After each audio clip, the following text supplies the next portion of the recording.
Hello,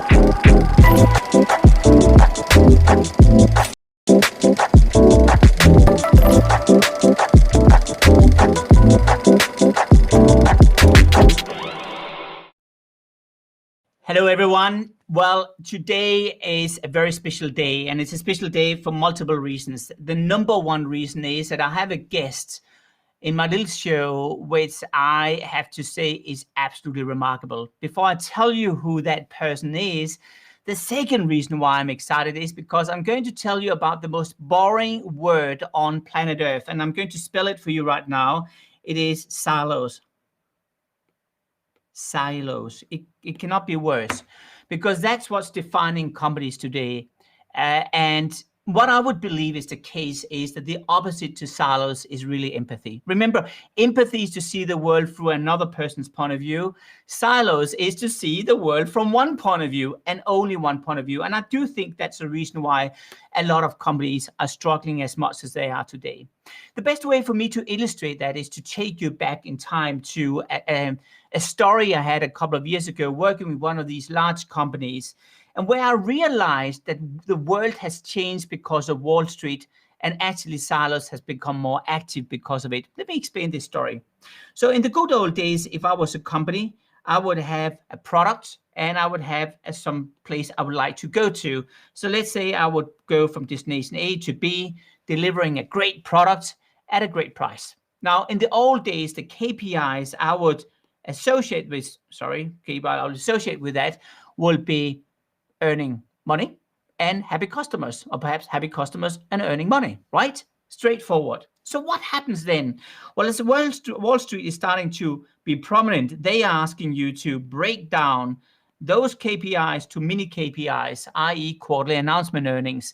And as a result of that, what happens?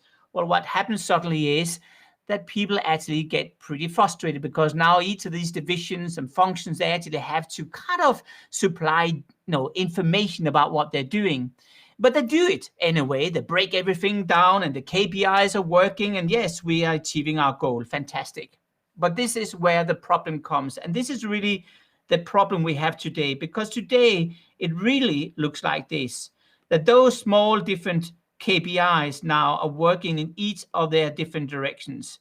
They're more busy with themselves than anything else, because each of those divisions and functions now are reporting to the street, to whatever, but they do not have any silver lining. The customer, which is really the silver lining, is kind of disappeared in this whole game. And as a consequence of that, what really happens in the end of the day is that we are slowly losing contact with the consumer. I think the best way to illustrate what has happened is to play a little video for you, which is very old and from 1980, and is for The Guardian. And take a look at this. I think it's beautiful. An event seen from one point of view gives one impression.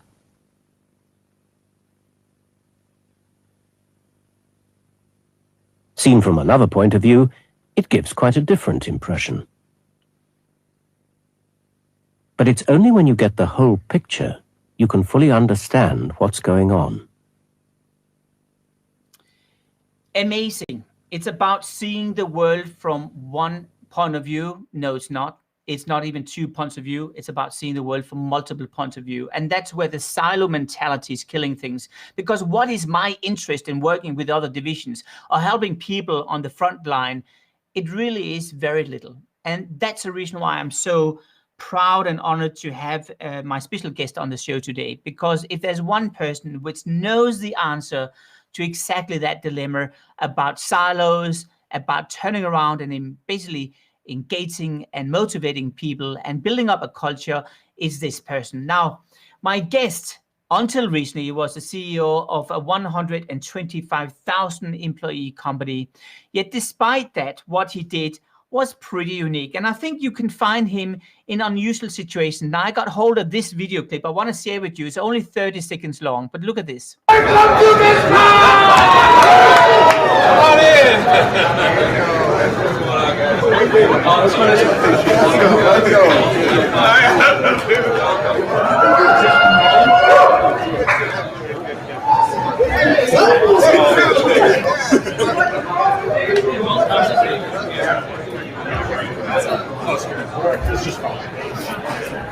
I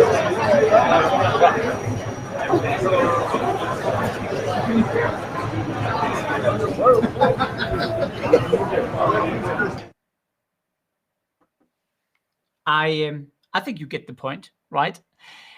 Hubert Joly is today a Harvard business professor, but formerly known as the CEO of Best Buy, where he increased the share price from $11 to $80. Before then, he was the CEO of Carlson Wagonlit.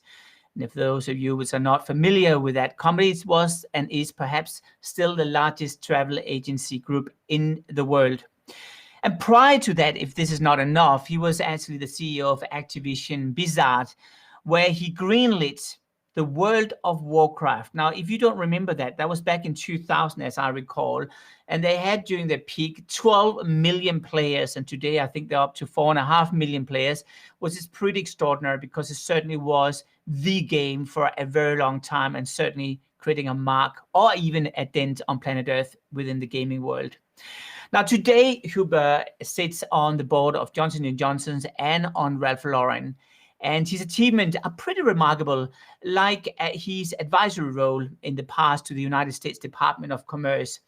He was also, by the way, elected as the global leader of Tomorrow by the World Economic Forum in Davos and named one of the best CEOs in the world by the CEO World magazine.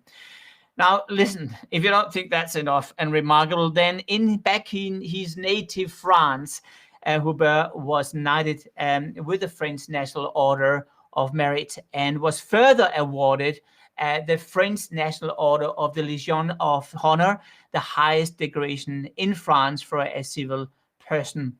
I mean, this is pretty serious stuff. So I don't need to say anything more than just to say welcome to my little show. Martin, I'd love to meet that guy.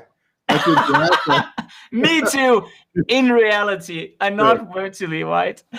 Listen, it's such an honor to have you on this show. And I just want to ask you a startup question here, because here's my problem. I'll be frank with you. I've been a little bit lucky in life, certainly not to your degree, but a lot of people come up to me and say, do you really enjoy where you are? Do you enjoy the moment? And I'll be frank with you. The answer is no, I don't. And I feel super guilty to say that answer, but it's almost like I always live in the future. Can you recognize this? Or is it just me which have to be immediately put into a hospital? And the people in white are your friends, Martin. Yeah, you're right. It's tempting to always be driven to accomplish more, to climb the next hill and continue running around, maybe like a headless chicken. So I think it's so helpful to be able to pause and reflect and be in a position of gratitude, right? Because we certainly, I have been so blessed to receive so much from so many people, including my good friends Marshall Goldsmith, who's a wonderful coach, my beautiful wife Hortense, my children, all of the people who've given me so much, and then to reflect on, okay, so what is important? How do I want to be remembered, at the end? So what would be my eulogy? What is my purpose in life? One of the reasons why I'm very happy is that I've actually spent the time to define my purpose in life, which is to try to make a positive difference on people around me and use the platform I have to make a positive difference in the world, which is today to give back and try to help the next generation of leaders, become the best leaders they can be, which is why I've written this book that I'm excited about, The Heart of Business, but also teaching at Harvard, coaching and mentoring senior executives and CEOs. So I'm very clear about my purpose. And that helps me build one skill, which is to learn how to say no, which has proven to be very, very difficult for me. But I've now become much better at this. Give me an example of that. I want to hear an example. Sorry for interrupting. Give me an example where you said no and where it was incredibly hard for you. So let me take an example. Yes. So a few years ago, I was approached to be the CEO of a major European company. I won't say their name, major French company. And it was tempting because it's a very big company in France, very prestigious job. And the people who were approaching me, were saying, no, you need to do this because it's big, it's prestigious, it's your home country. And I first say no twice, and then they insisted, so I decided to explore. But after exploring, and this was a great company, great opportunity, I pause and say, how am I going to decide? What's important to me? And I came up, Martin, with 3 criteria. And I said, I want to do something that's meaningful, impactful, and joyful. And I was the CEO of Best Buy at the time. And I said, well, Best Buy gives me so much meaning, right? Because we're serving so many customers, supporting so many employees, supporting so many communities, impactful. And at Best Buy, I felt we could do great things, which we've done, and joyful, which for me is, working with great people and having the opportunity to be your best self. And I said, I have all of these things, so why would I change?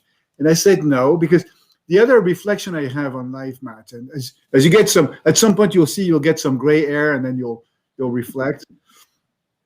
Every time I feel I've been driven by either power, fame, glory, or money, then I have felt it was dangerous. So for everybody, anytime we're driven by power, fame, glory, or money, slow down, time out, and then say, is it something that's really meaningful for me and that I want to do? And then be able, at one point in my career, I actually took an opportunity that was mainly because I felt it got me closer to the top. Fortunately, I was punished because the job was not meaningful. And so I was bored when I got the job. So being very clear about this purpose thing is so important. And using that as your North Star, right? To guide your life. Beautiful. So whenever you're seduced by power and money and fame, that's where you have to pause for a second, right? That's what you're saying. And the second thing you're telling me is write down your own purpose statement, which I love. I don't think a lot of people have done it. I agree with you. Now, let me just, first of all, do a shout out to everyone which is watching out here. I want to say hello to Maria, to Sadia, Cindy, Paul, Anna, Morten, Giovanna, Johannes, Ursula, and to the rest of the many, many countries watching right now. Say hello, by the way. And if you have questions for this amazing person we have with us today, this is a good moment for you. Now, here's what I would love to do. I want to ask you a question which actually comes back to some time ago. In fact, there was this gentleman which had a pretty dark view on the situation. He basically said, well, listen, Daniel Binder, he was an analyst at Jefferies, and he said he was very matter of fact about how comms and negatives and margins were declining. And then Hubert, and that's you, said, yeah, I'm going to fix it. And then this analyst said, no one believed him. So you were stuck in a situation where you went from a privately held company, you came to the US, and then you suddenly were stuck in Wall Street, which have its own pulse. And you came with this extraordinary self-confidence. I have to ask you, did you have that self-confidence, or did you behind the scenes sit there and was shaking? So I did have the confidence, and Dan Binder is actually a great analyst, and we've become friends afterward. I must say though, it was the spring of 2012, Martin, and I got this phone call from Jim Citrin, our common friend, who's this senior partner at Spencer Stewart, who does so many of the CEO searches in the US, and has been a great friend of mine. And he said, I'd like you to think about the Best Buy job. And I said, Jim, you're crazy, right? I know nothing about retail, and it seems to be a mess. And he said, no, trust me. They're not looking for a retailer. They're looking for somebody with turnaround and transformation experience. And I think this is perfect for you. So I did the work prior to taking the job of the due diligence, right? Trying to understand what was the situation. I got convinced, Martin, that the company had great assets, great position in the US, leadership position, great footprints, great relationship with the vendors. There was nothing wrong with the market strategically. The problem was within the company. So all of the issues, there was challenges, right? Strategic challenges, like Amazon was going to kill us, operational challenges, the quality of service had gone down, leadership challenges, my predecessor had been fired, and shareholder challenges because our founder, the wonderful Dick Schultz, wanted to take the company private, and then all of the public shareholders were quite pessimistic. But I felt there was enough assets to effectuate a turnaround. And so we developed that plan. And then once I got to the company, we did the work together, and we created a plan that we felt could do the job. And of course, the rest is history. The reason why I was confident is that so much of my journey to that point had been really preparing for that moment. I'd done quite a few turnarounds, and I felt we could do it. We built a great team, and then it was history. And there was this focus on, let's do our best to make this happen. Let's work together to create a future that nobody believes in, but that we believe can create a great outcome for all of the stakeholders. And to your point about public shareholders, so let's slow down here. When you are the CEO or senior leader in a publicly listed company, the fact that there's public shareholders and that your shares are listed and valued every day doesn't mean you should be fixated on profit and share price on a day-to-day basis. The big idea of the turnaround was, we're going to treat profit as an outcome, not as our goal. Our first goal is going to be to mobilize the 125,000 employees of Best Buy, listen to the frontliners so that we give them the tools so that they can do their job, then focus on the customers and fixing everything that was broken, starting with the experience online, the experience in the stores, working with the vendor partners. One of the fun things with it is we partnered with all of the world's foremost tech companies. And you even teamed up with Jeff Bezos and Amazon, right? And made them become a partner to you, right? Exactly. So refusing zero-sum gain and seeing that, so I felt that the world needed Best Buy, right? The customers needed Best Buy because, we all love to buy technology, but technology is hard. Oftentimes you need to touch, feel, and experience the products. If you're buying a TV, the picture quality is something really important as a buying factor. The only place in the world where you can actually see the picture quality is in the store. Same with a sound system. You cannot hear the sound if you buy online.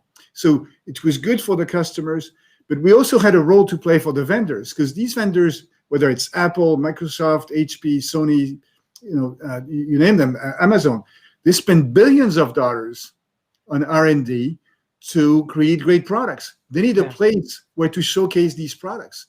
Yeah. And so we did these partnerships with all of and then we did take cost out, but considering headcount reduction as a last resort, as opposed to, the usual playbook is cut. No, we said people are the source of our value. They're not, a problem.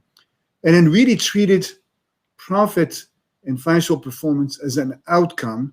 And that for me, that's a game changer. So we did the opposite of the usual playbook around turnarounds, which is cut. We build by focusing on people and customers.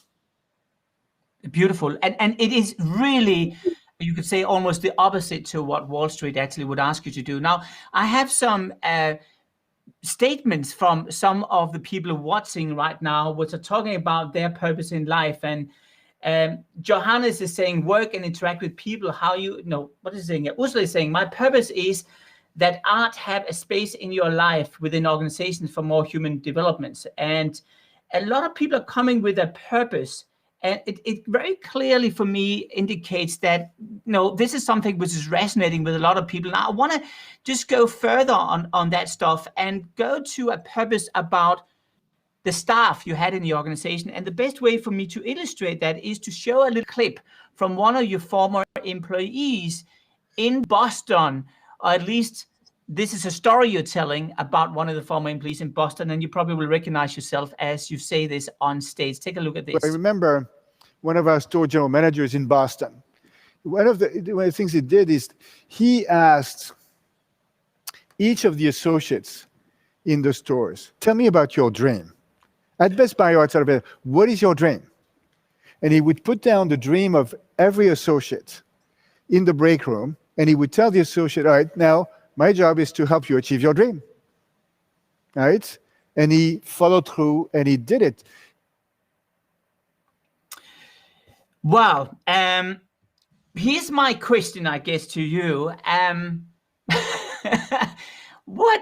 How do you scale this stuff? I mean, that's fantastic with this guy, which is able to do this. But I mean, how do you scale it with 125,000 staff? Yes, and I think this particular vignette is what is at the heart of business, right? Which is the title of my book, right? So I cannot refrain from making a bit of an infomercial here, coming out on. That book looks very thin to me, if you ask me. Easy read. It's the cover, right? So it's coming out on May the Force be with us, 2021. And this point about what is at the heart of business. At the heart of business is a few ideas. One is you build a business around a noble purpose, which in the case of Best Buy is not to sell consumer electronics. We've said it's to enrich lives through technology by addressing key human needs. And then you put the people at the center of this organization. And the key, I think both of us can relate to this. We see so many organizations where people are disengaged. They're not connecting with what the business is about. They don't know why they're here. They are not happy about their management. They're told what to do and they don't like what they're hearing. I think the magic in business, how we unleash human magic, is around helping everybody at the company connect their individual purpose with the purpose of the company, like the store general manager in Boston. It's about creating an environment where genuine human connections can exist. So here's another story. I ran into a young associate in one of our stores, and he told me, my life changed, Hubert, the day a manager recognized me and took an interest in me. And that changed everything for him. Now, I was born in France. So in France, we have this great philosopher, René Descartes, from the Cartesian school of thought, who said, I think, therefore I am. In Latin, cogito ergo sum. I believe today this is wrong. The right approach is, I am seen, therefore I am. So for everybody speaking Latin, ego videor ergo sum. And if you can create an environment where every associate at the company feel that they exist, that they belong, that they can be themselves, the full version of themselves, then you get extraordinary results. And to your point about scaling, one of the things we've told everyone at Best Buy is don't be impressed by the size of the company, because at the end of the day, let's think about this. The company, for me, is a human organization made of individuals working together in pursuit of a goal. So the key word here is individual. And so size doesn't matter because you have to do it one employee at a time. So for all of the leaders on this call, listening, everybody's probably a leader, right? Because we're at least the leaders of our lives. We get to influence people around us, right? If you're a CEO of a 1,000 person company or a 1 million person company, you have an executive team. So you influence the 10 people around you. And then you probably influence 100, 150, maybe 200, senior executives, which is, by the way, the size of the staff in a store. So your job as the CEO of, let's say, Walmart or the head of a store at Best Buy is the same. And the key, and it took me years to really learn this, the key is get to know everyone around you personally. Get to know their individual purpose in life, like our store general manager in Boston. As an example, when I was being interviewed for the CEO job at Carlson by Marilyn Carlson Nelson, the daughter of the founder, in 2007, one of the questions she asked me is, Hubert, tell me about your soul. Tell me about who asked this question, right? Most people say it's none of your business, right? I'm just here working. No. We are a whole person. And so get to know what drives the individuals around you one at a time, and then invest in their development, one at a time. At Best Buy, we had individualized coaching for everybody working at the company.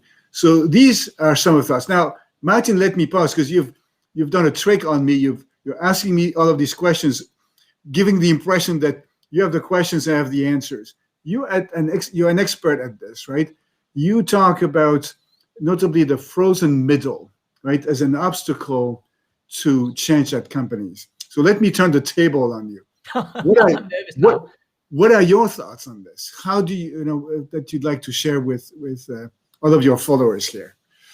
I think thank you for the question, and thanks for your answer, by the way. I think the key for me always is to establish proof points in an organization. I think people are sick and tired of a lot of empty promises and very little action. There's a new CEO coming on board, they have very good intentions, but what happens over time is there's no evidence that things are happening.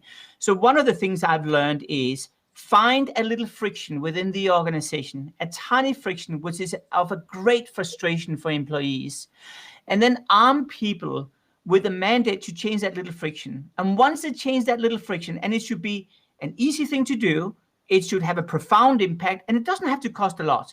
Once they've done that, celebrate the hell out of it in the organization and make that person become the hero. And once you do that, it creates a signal to everyone else. Do you know what? You can do it as well. And then you spoon fit another one with saying, well, why don't you try it? And you pick people on the back behind the scene. You don't tell it to anyone. So they kind of are encouraged to do it. And once you have 3, 4, 5 people over time stepping out, and one after one they see, my God, I can make it happen, then I do think that you have the levine happening. But I do not think you can do it from top down only. I do think it's both top down, where you have a little bit of a mandate, and it's bottom up, because that is where the frozen middle is. And if you don't get them with you, I think what's happening is you're running 2 different companies in the end of the day. What's your view here? That's a great way to portray it, and change and extraordinary things come from the heart of everyone working at the company. So I'm going to tell you a story. I think stories make it concrete, right? So nobody cares about big theories. So one day there's a young child coming with his mother, coming to one of our stores with a dinosaur toy that they had bought probably during the holiday season that's broken. And so the dinosaur is sick, right? And the store associates could have said, well, tough luck, would you like to buy another one?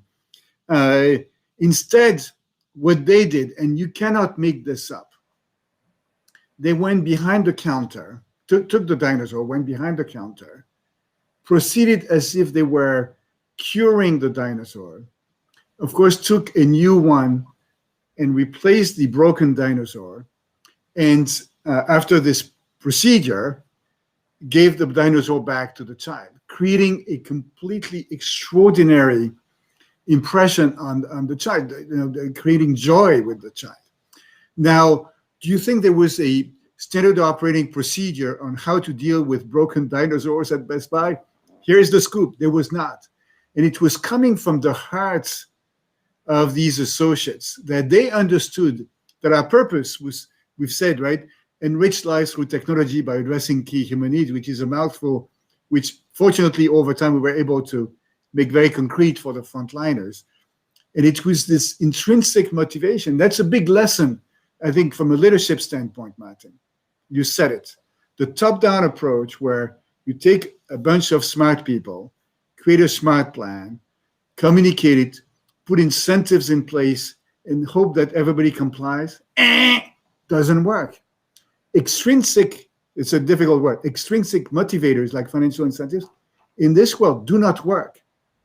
In fact, there's research by MIT that shows that they have a negative influence on performance because people become way too driven by a narrow outcome.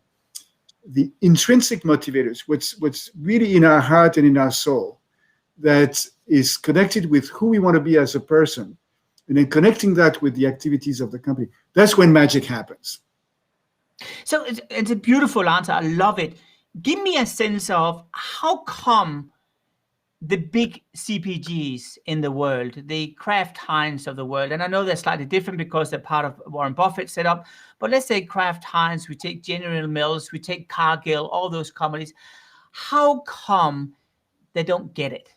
How come that they are so much struggling with adopting a customer mindset, and it's almost like the immune system is fighting.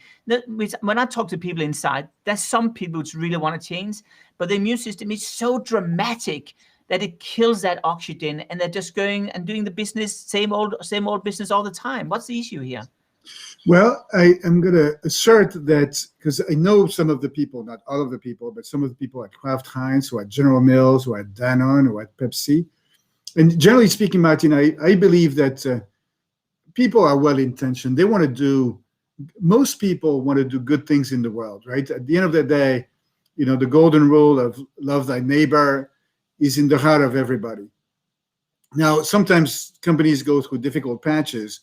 I think but people want to do a good job. Sometimes the challenge is how do you transform things over time? And so at Pepsi, Indra Nooyi, who's a wonderful leader, of course, Pepsi sells a lot of snacks. So snacks are not necessarily good for your health, in particular if there's too much salt, right? And that's a big issue in prepared food, to have too much salt. So Indra started a program where over time, they would reduce the salt content and develop a healthier solution. Same at General Mills, which is another Minnesota company, Best Buy, headquartered in Minneapolis. So is General Mills. And my good friend Ken Powell, when he was the CEO, studied the journey of moving towards healthier food. So my sense, Martin, this is how I would see it. Most companies today want to do the right thing. Most companies want to pursue what we call a noble purpose, want to lead from a place of purpose and humanity. The challenge is not convincing people now, I think, anymore, that this is the right thing to do. The challenge is, how do you do it? And I'll say from personal experience, this is a journey, right? This is, although it sounds very soft, what you and I are talking about, this is actually very hard to do.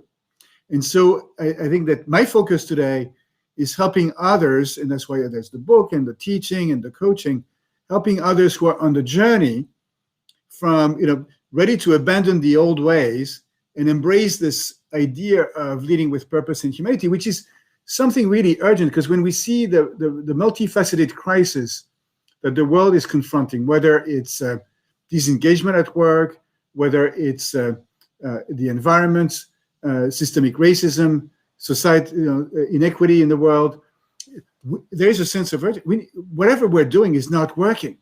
So we need to change the way the world is functioning. I think business can be a great force for good. And I think if everybody mobilizes in this direction, I think we have the opportunity, our generation, people working today in business, have the opportunity to create a world that does not exist yet, an outcome that we can craft that's more sustainable, more just, and give more opportunities to. And I'm sure you're seeing this with your own clients. I mean, you're a role model for many of us in terms of helping great brands. Maybe you want to share your own perspective. What does great look like, Martin, in this world? What are some great examples of brands trying to move in that direction? Well, first of all, I agree with you. The second thing, I think what happens is that companies become addicted to money and to the production facilities they have, and to the factories, and to the conveyor belts, and to that infrastructure they established. So suddenly they can't get out of that addiction, so to speak, because it requires an enormous investment to change track suddenly. Mm-hmm. And because you don't have any evidence, you don't have a spreadsheet predicting the future, you rather hold back. And I told a story the other day about my work with McDonald's reinventing the Happy Meal, where it was pretty obvious to reinvent the Happy Meal and make it healthy. And McDonald's kind of, I assume, knew it internally. But they also are the largest toy manufacturer in the world. They own or run 2 factories producing an enormous amount of plastic toys in China. And these conveyor belts only were able to produce cardboard boxes with toy inside. And suddenly this crazy Dane comes in and say, hey, why don't we create a vegetable storytelling instead, where we make 6-year-old eat broccoli? So even though the idea may be good, even though the intentions for McDonald's were good, they were addicted to their fixed mindset of infrastructure. And I think this is the issue I have. Now, I think the way to get around this is to run pilots, typically run them in a distance from the company. So the immune system is not killing it or diluting it. And we've seen that with Walmart happening 3 times before they managed to succeed on e-commerce, right? Because they had all sorts of different models where they're inside and half inside and outside and whatever it was.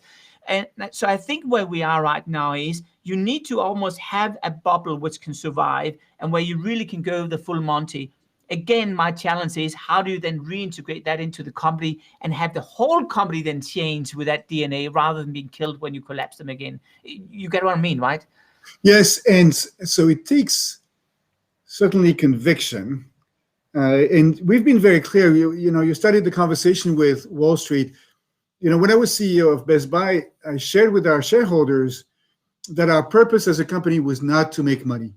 Our purpose was to contribute to the common good by, this purpose about enriching lives through. But that sounds wonderful. Did they believe in that, or did they say, "Oh, that's a really good sales pitch. We really like that guy because we know he has another agenda anyway," right? Well, it helped that our share price, as you pointed out, went from $11 to now it's actually $115. Because here's the conviction.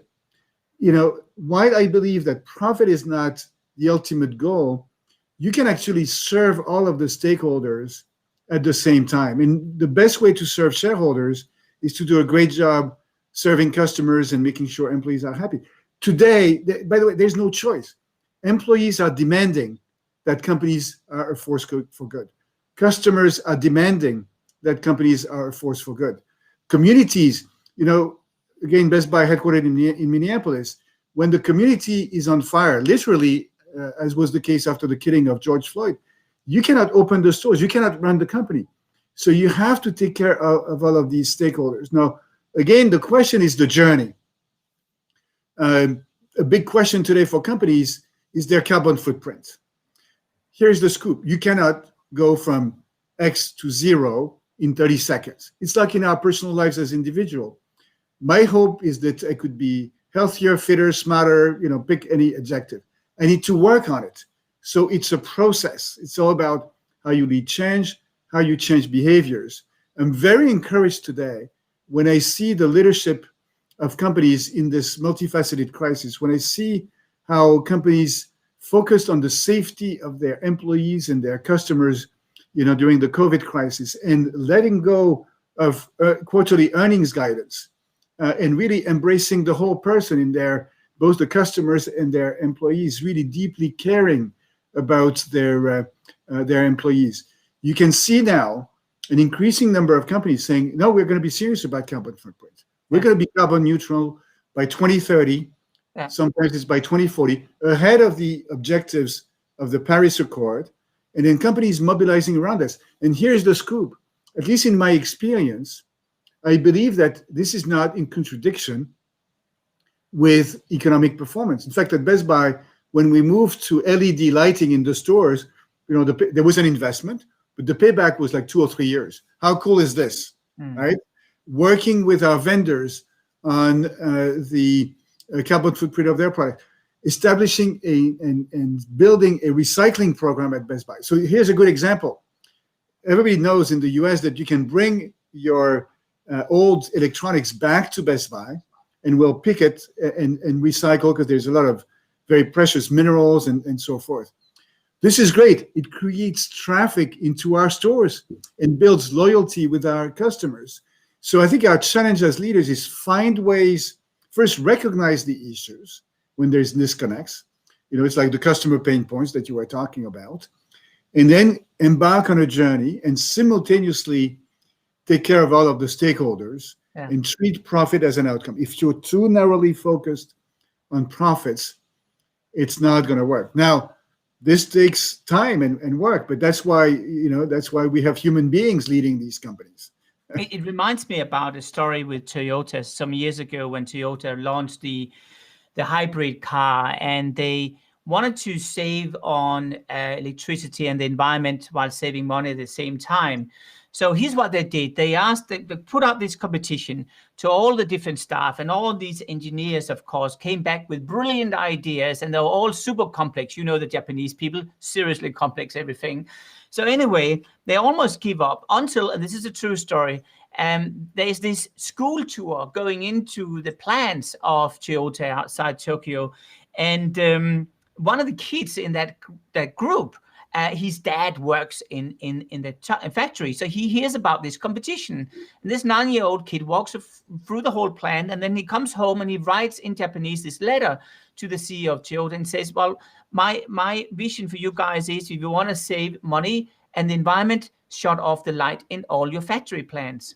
Now, if you know the Empire's New Clothes, Hans Christian Andersen, where the little kid is screaming, "He's naked," the reaction this kid got was exactly the reaction for Toyota. People said this kid is mad, except one thing, he was right. Because what happened was that there was only robots in those plants. So why not switch off all the lights?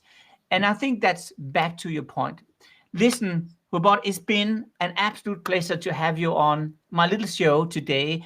I want to wish you all the best of luck. I'm the first one to sign up for your school at Harvard to learn more, that's for sure. And I'm the first one to buy your book when it comes out. Do you want to say a few words before we wrap up? Well, no, thank you, Martin, and thank you everyone for listening. And the absolutely encourage you. You're such an inspiration, Martin. And your latest book, The Ministry of Common Sense, is a great read. Just came out. Encourage everybody, because you have this ability to bring common sense and to unlock what's possible in organizations. So thank you for bringing your wisdom to the world, and for this great dialogue. I hope everybody has as good a time as you and I had. Well, listen, if you were in the room, I would cuddle you, but you're not. So there was no cuddle there, but okay. Listen, I want to say thank you so much. And I want to wrap up the show by just saying thanks to all you guys. Tomorrow we have a fascinating guest. And I'll tell you, the lineup we have for next week is just remarkable. So stay with me tomorrow and let's go through other major issues which can solve big and small problems. And most importantly, bring back common sense into our world, because common sense is not that common. See you. Take care, everyone. Bye for now.